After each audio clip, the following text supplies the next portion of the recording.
নমস্কার বন্ধুরা, আপনারা দেখছেন রাজকুমারী কুকিং হাউস। রাজকুমারী কুকিং হাউসে আজকে স্পেশাল রান্না হলো 3 রকম ডাল দিয়ে, ডিম দিয়ে রাজকীয় ডাল। রাজকীয় ডাল করতে আমি 3 রকম ডাল নিয়ে নিয়েছিলাম। মুগ, মুসুরি, বুটের ডাল আমি প্রেসারে সেদ্ধ করে নিয়েছি। ডিম 4টে নিয়ে নিয়েছিলাম। ডিম সেদ্ধ হয়ে গিয়ে ডিমটা মাঝে মাঝে ভাগ করে কেটে নিয়েছি। নুন হলুদ দিয়ে ভেজে নিয়ে তুলে রেখে দিয়েছিলাম। একটা আলু ভেজে আগের থেকেই তুলে আমি রেখে দিয়েছিলাম। তারপরে তেল গরম হয়ে যাওয়ার পরে লঙ্কা, ওতে জিরে, রসুন কুচি, আদা কুচি দেওয়ার পরে লঙ্কা কুচি, তার কাঁচা লঙ্কা কুচি দেওয়ার পরে পেঁয়াজ দিয়ে দেবো। পেঁয়াজ দেওয়ার পরে বেশ ভালোভাবে নেড়ে চেড়ে ভেজে নিতে হবে। এবার পেঁয়াজটা দিয়ে পেঁয়াজটা একটু বেশি পরিমাণে দেবো, কারণ খেতে খুব ভালো লাগে ডাল পেঁয়াজ দিলে।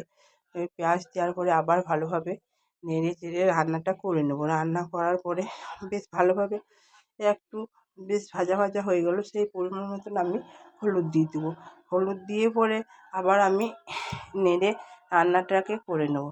হলুদের কারণ হলুদ যতক্ষণ না ভাজা হচ্ছে পেঁয়াজ আদা রসুনটা, ততক্ষণ তারপর পরিমাণ মতন নুন দিয়ে দিলাম। নুন দেওয়ার পরে বেশ ভালোভাবে আবার নাড়িয়ে নেবো। নেড়ে পরে বেশ নাড়াচাড়া হয়ে গেলো এবং ভেজে রাখা টুকরো যে আলুগুলো ছিল আগের থেকে আমি তুলে রেখেছিলাম, ওই আলুটা আমি এরপর দিয়ে দেবো।